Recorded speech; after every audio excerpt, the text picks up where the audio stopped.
After a fitful and pleasant rest, and with no surprises in the night, the band awoke. After some breakfast, Maldus and Cloud went to look at the portal. You think this will work? I guess we'll find out soon. Hope everyone is ready to travel. I'm just putting out the last of the fire, and Liang is topping up our water skins from the well. Any idea where it'll take us? Yeah, I'm sure it'll be somewhere lovely, said Cloud with a grin. A few moments later, the band stood by the portal. Maldus spoke the word, and the world flashed. When their vision returned, the portal had opened. Through the swirling magic, the group could see a land beyond, a land of fire and scorched ebony ground. Is that a volcano? Didn't you, say somewhere nice, Cloud? That's no holiday place. I recognise that landscape from my clan Aramente. That's the elemental plane of fire. Oh, thank goodness. I was worried it was the Nine Hells for a moment there. And with that, the band stepped through the portal to be whisked on the next stage of their adventure. Hey everyone, it's Clara. So this is the second part of my fantasy diorama. I hope you liked the first part, which was more of the basics. In this part I get to some of the more nuts and bolts. So it's how I altered the Games Workshop portal, how I did that, and also the fire, how I made the fire and made sure that it lit up, so it does actually light up. And yeah, a few of the other little bits like the trees and stuff. So it's a 20-minute video. It probably rushes a little bit. If there's anything that you think, would be really interesting and you want me to go over in more detail, then do. Although I realise there's other videos out there. There's some that I really enjoy watching, like Luke Towan and Black Magic Craft. And I got some of the techniques from them. Although I think what I did to the portal, I've not seen that done before. It doesn't mean it hasn't been, but I haven't seen it. And of course, I've got my lovely cheesy little videos at the beginning. So hopefully you'll like this second part. If you do, thumbs up, like, subscribe, comment, ask for more stuff. And with that, I'll see you soon. Okay, so the first thing I did was I glued the well that I made in the previous episode. I glued that to the base, so I just used some wire which I stuck into the bottom of the well and then drilled some holes and glued it in. Yep, nice and simple. And once I'd done that, I actually used some PVA glue and put some sort of basing sort of rocks and rubble around the outside of it, just to tie it all together. And I also did this on things like the sort of fallen columns on the inside of the monastery. So yeah, just starting to tie things together, like I say, using watered down PVA glue, and then added more sort of dirt basing along the river as well, just so that the sides of the river looked like the sides of a river really. Then I moved on to the trees. So I got some twigs, some sticks that I got, from the garden, and then I bait them out to make sure there's nothing growing on them. If I needed to, I tried to use ones that had branches coming off, but I also glued extra branches in. I sort of drilled them in a little bit just to make it look how I wanted. And then I got some sea foam. I'll come back to the sea foam. So I made some wire roots, basically just twist some wire and then start branching it out as roots, and then I used some thick water texture gel actually to sort of bring it all together. The nice thing about using these things for roots is that they bend so you can get the shape you want. So I just drilled them into the base of the trees, and I had a few around it. So yeah, this seafoam, you can get this seafoam anywhere. It's little sort of tree branchy type stuff. Really don't know what it is, but I glued some of this seafoam to the branches of my tree, and it just gives you the sort of the finer branches coming out on the outside. So that works really well, I think. And then once I'd done that, where the branches met the seafoam, I actually put some PVA glue, and then I used some dirt basing, thin basing material, flocking but browns, just around that join so that it was less obvious, and it gives the tree a bit more interesting texture. And then I painted the whole things brown with my airbrush. I gave the branches a dry brush afterwards, the main branches, and I didn't mind that because the different colours of the seafoam and the main branch, it didn't matter that it went lighter as it came out, because that was kind of good. It just worked a bit more it looked a bit more natural. And then I started using I got some clump foliage and I started gluing this onto my branches. So I was using thin down PVA glue, PVA with water, and then just building up the clump foliage slowly until it looked about right. And then I did the same thing to make some little bushes. I just used the seafoam directly and just made these little bushes with different clump foliage. And I actually topped off with the trees and with these little bushes. I clumped them off with just some standard grass flocking, this green flocking stuff. And it just sort of tied the flocking together and give it a bit more variation.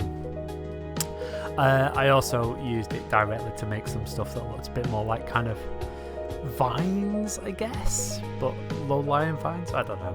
Anyway, once I'd done that, I was able to, because the bushes were on seafoam, they're not the strongest sort of bases, but I could actually drill holes if I drilled it down quite a long way, because I just want the top of the bushes poking out, so I could actually glue those little bushes directly into the base with some PVA.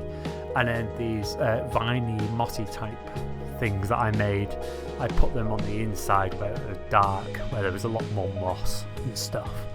So I just put them in places where they made sense and then glued them down with some PVA. Then I made some mushrooms. So I didn't make them. So I got a packet of mushroom bases from Green Stuff World. They had this pack of lovely little mushrooms, and so I wanted to make these realistic. So I made some brown mushrooms, and then I made the sort of these red ones that you do see, the sort of fairy ones. So I put a light green around the edge, and I did this fairly wet. And then I did the red, so I put the green on the outside and worked up, and then the red on the outside and worked down. And because they were both still fairly wet, it wasn't a wet blend as such. I feathered it in, but it meant that it wasn't a sharp edge, but it wasn't a total gradient either. So it gave this really realistic looking. I was looking at reference pictures, and it just worked really well. And then I also did some blue ones. There was a specific type of blue mushrooms, and I just thought these were really cool, so I painted them blue. And then I actually used sponges to dab on and stipple lighter blue colours and different blue colours, and I actually did this with the red as well a little bit. So it just gave it this nice sort of variation across the surface. So I actually then used a little bit of snow flocking, because these red mushrooms have little white spots, and they're weird looking white spots. So I actually glued on a little bit of snow flocking. And then when I was ready, I'd already put these mushrooms onto wire so that I could drill them, glued them onto some wire so that I could drill holes in the base and glue them down. And then depending on whether they were in grass or in dirt, I just sort of blended them in with some mud or some grass flocking, so it just all came together. And the next up is the bridge, and I really wish I'd filmed all the early stuff, but I didn't. It was before I really decided I was going to film it. So what I did was I got some lollipop sticks, popsicle sticks, and I cut them into the size of the planks for my bridge. I cut them on the back, but then broke them, so it wasn't all perfect. And then I scuffed up the top surface with a wire brush to give it some texture, and then just dipped them in some brown wash. That was enough. And then across the bottom, so I had some twine, and I put 2 runs of twine along the bottom. So I glued the planks onto the twine, basically. So when I flip it, the planks are sitting on it, but they're also sort of supported with a little bit of glue. I then also got some more of the twine, so that was going to be the handrail. And I tied both the bottom and the top to some more twigs that I found in the garden, but they were just the right size for the posts, and then I stuck sort of wire in the bottom for pinning.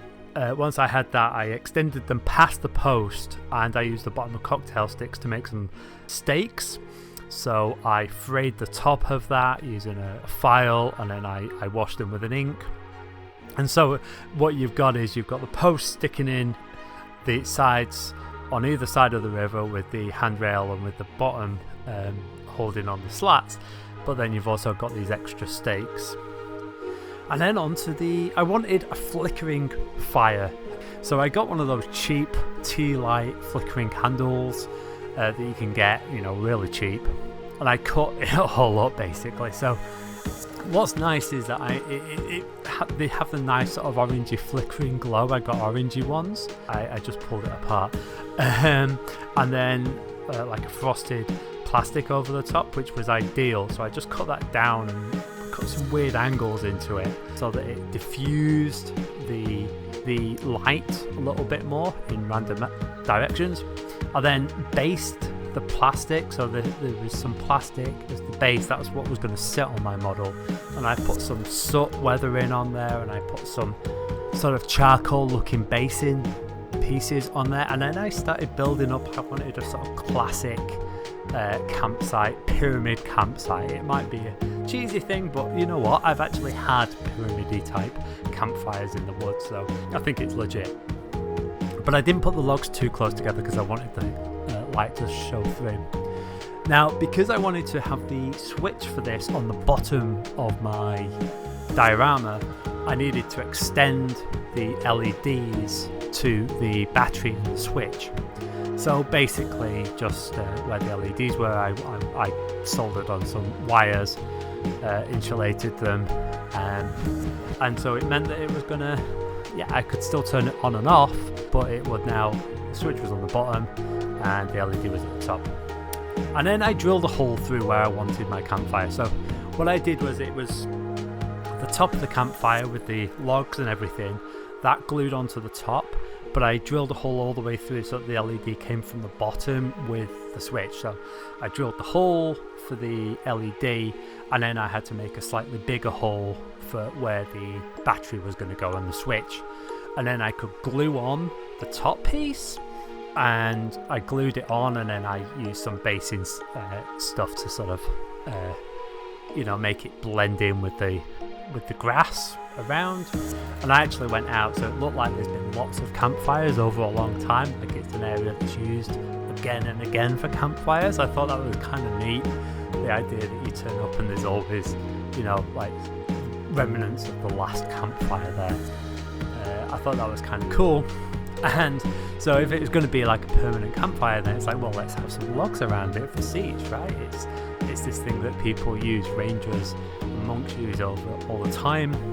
And then I thought, well, it'd be nice, like, let's get some more twigs and have a little wood pile by the side, So the idea is that, our adventurers arrived, they gathered some wood for the fire, and and then they could just throw it on. Some of the twigs that I put into this pile were a little bit too big, they didn't make sense, so I actually removed them afterwards and put smaller ones in. So you've got the fire, you've got the logs pile, and you've got the seats, and then I glued in the LED from the bottom, which was really cool, so it lit up really well. And then it was time to glue in the trees. So I checked where I wanted the trees very early on. Like, I knew that I was going to have these two trees, so these were actually, even though I just showed you me making them, I actually made them really early on, but they were one of the last things to be glued in. So I put the bases of the trees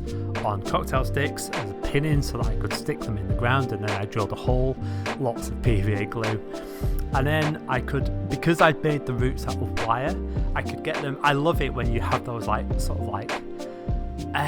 bridging roots, ones where they sort of stick up off the ground. So I was able to sort of manipulate the roots until I got them how I liked them, and then I had them so that they were digging into the earth at the ends. So I pushed them into the ground so that they're sort of pointing down, and then I used lots of the sort of dirt flocking stuff just to blend it all in. I got lots of inspiration for this because I pass a whole bunch of trees every day in a massive park on my way to work. So I actually felt like this was a fairly natural look. This is something that I see on a regular basis, and I was really happy. And I should say, then you just sort of spray it off with a bit of isopropanol and a bit of what's that PVA glue, just to keep it on. So then came to the portal. So this is the bit where I was really experimenting, and I tried a few different things. But what I found was I could print, you can get some acetate stuff that you can print directly on with a home printer. So I got a picture of a volcano and I printed it onto this acetate. but then it was quite rigid, so I realised you could peel off this top surface where the image was, and in doing so it sort of warps a little bit and bends, but I kind of liked that for a portal look. So I cut the rough shape of the background, which was a volcano, out, and I pushed it in from the back of the portal and then used the UV curing resin all around the front to hold it in place, fix it in place. Once I'd done the front, I could then start going around the back and cutting it out so that where I'm going to say the sort of strands of the original portal, the white strands of the portal were, I could cut the acetate from the back so that it fit perfectly against that, and then use some more UV curing resin just to make sure it's fixed in place. I then used a layer of water texture over the whole thing just to sort of blend it all together, but I also put ripples on it like I did with the river, using a thick water gel as well. So I thought it came out pretty cool. I will say that when I put the resin on top of the acetate stuff, it did crack a little bit, but I actually thought that added to the effect. I then used some blue stuff. It's called blue stuff. I got it from Green Stuff World. To make an imprint. You heat it up, and I got some imprint of the outside of the portal, like these little strands of white that were in the original portal, and I got a cast of that, and then I used some of the UV curing resin to make copies of these strands, and then just clean them up and cut them up. And I did this because I wanted to make a more 3D effect. So we've got all this sort of strands on the portal coming in, these white strands, but I used some UV curing resin to have them also coming out, and I did this on the front and the back. So now you had this 3D texture. No longer was the fronts sort of just coming in, but they're also coming forward and back. And then I painted them white, and this was how I originally painted the portal, the portal area, which I haven't filmed. But I painted it white, and then I made some really candy coloured glazes and just sort of put them randomly in different areas, very watered down.